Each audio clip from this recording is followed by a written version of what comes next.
अस्सलाम वालेकुम। तो बात करते हैं हाइपरटेंशन के बारे में। तो जो पहली चीज़ हमें करनी है कि हमें समझना है हाइपरटेंशन की 2 मरकज़ी इक़साम को। तो इसकी 2 किस्में हैं, प्राइमरी और इसे एसेंशियल हाइपरटेंशन भी कहा जाता है। आपने ये लफ्ज़ शायद सुना हो एसेंशियल। और दूसरा है सेकेंडरी हाइपरटेंशन और ये मैं ऐसे लिखूँगी यहाँ पर नंबर 2, ठीक है? अब जिस तरह इन्हें तक़सीम किया गया है वो है कि जो प्राइमरी हाइपरटेंशन है वो होती है या इसकी वजह जो है वो होती है इनडायरेक्ट, यानी ये बराह रास्त नहीं होती या किसी चीज़ से बराह रास्त नहीं होती, बिला वास्ता तौर पर। तो इसका मतलब क्या हुआ? तो मैं आपको कुछ मिसालें देती हूँ कि इनडायरेक्ट वजह से क्या मुराद है। ये हो सकती है स्मोकिंग यानी सिगरेट पीना, या फिर ओबेसिटी यानी मोटापा, या फिर हो सकता है हाइपरलिपिडीमिया, इसका मतलब है खून में फैट की बहुत ज़्यादा तादाद का मौजूद होना, या फिर डायबिटीज़। ये भी एक इनडायरेक्ट वजह हो सकती है हाइपरटेंशन की। और ये सब हैं रिस्क फैक्टर्स, ठीक है? ये एक और तरीका है इन सब चीज़ों के बारे में सोचने का। मतलब अगर किसी को ये सब मसाइल हैं तो इन्हें हाइपरटेंशन होने का रिस्क या इम्कान ज़्यादा है। अब जो दूसरी तरह की हाइपरटेंशन है वो हो सकती है डायरेक्ट यानी बराह रास्त, और जब मैं ये लिखना शुरू करूँगी तो आपको फ़र्क नज़र आएगा। ये हो सकता है किडनी डिजीज़ यानी गुर्दों की बीमारी। तो जैसे मुझे है गुर्दे की बीमारी और ये है मेरी किडनी यानी गुर्दा, और ये बहुत ज़्यादा फ्लूइड या सियाल को रोक कर बैठा है, जितना इसे रोकना चाहिए उससे बहुत ज़्यादा। और ये इसलिए क्योंकि ये सही तौर से काम नहीं कर रहा, ये बेचारा बीमार है। और इससे हो क्या रहा है? इससे मेरे खून का जो वॉल्यूम है वो जा रहा है ऊपर, और इसके ऊपर जाने से जाएगा मेरा स्ट्रोक वॉल्यूम भी ऊपर। और स्ट्रोक वॉल्यूम जब बढ़ता है तो ब्लड प्रेशर भी जाता है ऊपर, क्योंकि ये आपस में बराह रास्त जुड़े हुए हैं, डायरेक्टली जुड़े हुए हैं या डायरेक्टली रिलेटेड हैं। ये हुई पहली मिसाल। एक और मिसाल है और वो है एओर्टिक कोआर्क्टेशन की। ये बीमारी बहुत ही मखसूस किस्म की बीमारी है। तो सोचे जैसे यहाँ है एक दिल और यहाँ है एओर्टा, इसके साथ ऐसे आ रहा है। आम तौर पर इसको इस तरह जैसे मैंने बनाया है ऐसे खुला सा होना चाहिए। लेकिन अगर यहाँ है कोआर्क्टेशन तो यहाँ शायद हो आपको एक दबाव या एक पिंच जैसी एक चीज़ नज़र आए इस वेज़ल में। ये ऐसा दिखने लगेगा जैसे कोई पिंच है या कोई दबाव सा है यहाँ। और अगर यहाँ होगी ऐसी पिंच तो यहाँ बढ़ेगी रेजिस्टेंस, और अगर रेजिस्टेंस बढ़ेगी या इंक्रीज होगी तो आप समझ सकते हैं कि रेजिस्टेंस का ताल्लुक बन सकता है प्रेशर से यानी दबाव से। तो जितनी ज़्यादा रेजिस्टेंस यहाँ बढ़ेगी उतना प्रेशर भी बढ़ेगा। रेजिस्टेंस से मुराद है किसी चीज़ को रोकना या किसी चीज़ का रुकना। तो एक आम सी बहती सी चीज़ को अगर कोई रोकेगा या उसको रोका जाएगा तो वहाँ खुद ब खुद प्रेशर बनेगा।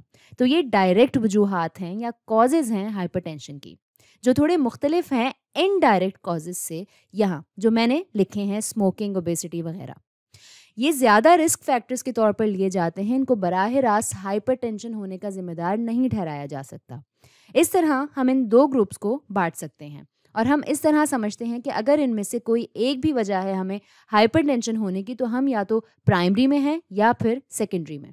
तो अब देखते हैं कि इन दोनों में से ज़्यादा प्रीवेलेंट कौन सा है या राइज कौन सा है, या इनमें से कौन सा लोगों को ज़्यादा असरअंदाज करेगा। तो अगर मैं कुछ लोगों को जमा करूं और इनसे पूछूं कि बताएं आपकी हाइपरटेंशन की वजह क्या है या आप कौन से ग्रुप में आते हैं इधर, तो ज़्यादातर लोग कहेंगे कि प्राइमरी, क्योंकि इनमें से ज़्यादातर लोग या तो स्मोकर्स होंगे या मोटापे का शिकार होंगे या डायबिटिक होंगे, यानी इन्हें होगी शुगर, या फिर वो लोग जिन्हें होगा हाइपरलिपिडीमिया। बल्कि 90% से ज़्यादा लोग शिकार हैं प्राइमरी हाइपरटेंशन के।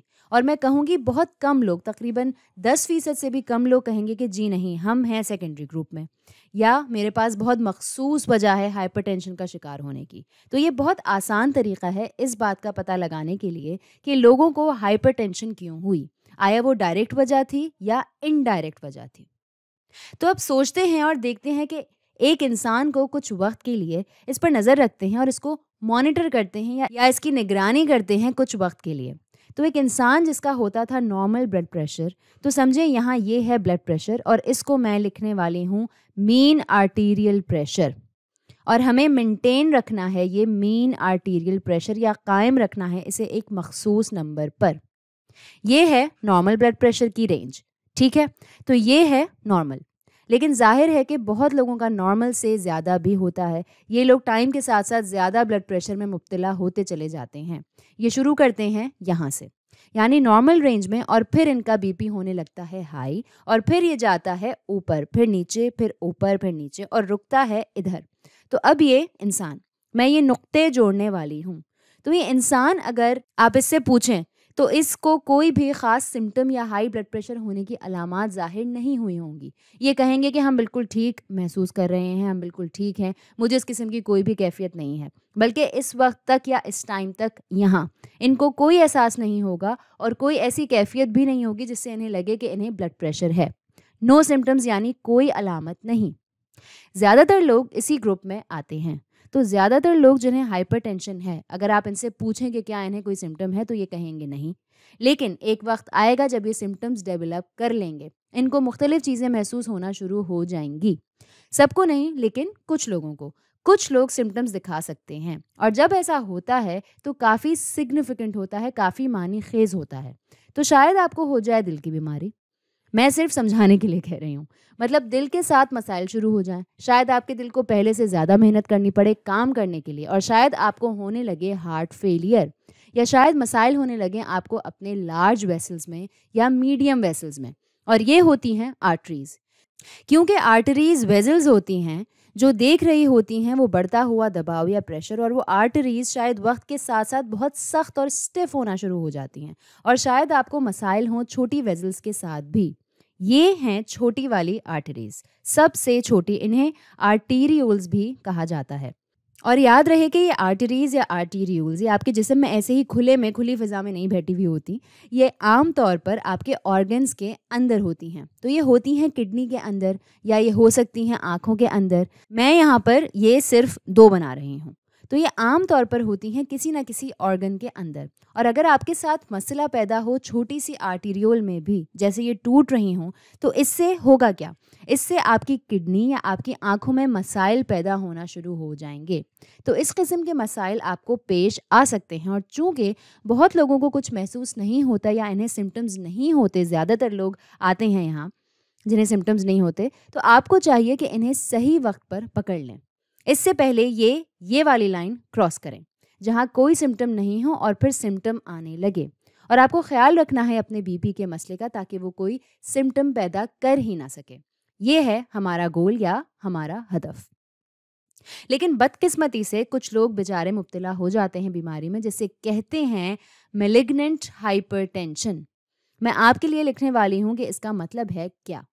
یہ وہ کچھ چیزیں ہیں, بلکہ ہم اسے بنا بھی سکتے ہیں. تو آپ کے پاس لوگ ہیں میلیگننٹ ہائپر ٹینشن والے, جن کے بی پی میں بہت جلدی اضافہ ہوتا ہے, اور یہ بہت برا اثر ڈالتا ہے ان کے دل اور شریان پر. اور آخر کار جس رینج کی ہم بات کر رہے ہیں, یہ ایک دم سے ہائی بلڈ پریشر پہ جانے کی بات ہو رہی ہے. تو یہ پریشر جو 240/120 ہے, یہ بہت زیادہ بلڈ پریشر ہے. تو ہمارے گراف پر یہاں, تو یہ وہ انسان ہو سکتا ہے سفید والے آدمی کے مقابلے میں بالکل الٹ. تو اس والے انسان کا بی پی ایک دم اوپر جائے گا اس طرح, اور پھر یہ ہو گیا بہت زیادہ 240/120. تو یہ ہوگا تیسرا پوائنٹ. اور جو ایک دم سے بڑھا ہے یعنی ریپڈ رائز آیا ہے, یہ ہوگا فرسٹ پوائنٹ. اور پوائنٹ 2 جو ہے ہوگا یہاں پر جب آنا شروع ہوں گے سمٹمز. تو اب آپ دیکھ سکتے ہیں کہ میلیگننٹ ہائپر ٹینشن والے لوگ اس گراف پر کس طرح نظر آئیں گے. تو یہ سب پڑھنے کے بعد مجھے امید ہے کہ آپ اپنا اور اپنی صحت کا خیال رکھیں گے اور اپنے آپ کو ہائپر ٹینشن سے ہمیشہ بچا کے رکھیں گے. تو آج کے لیے اتنا ہی.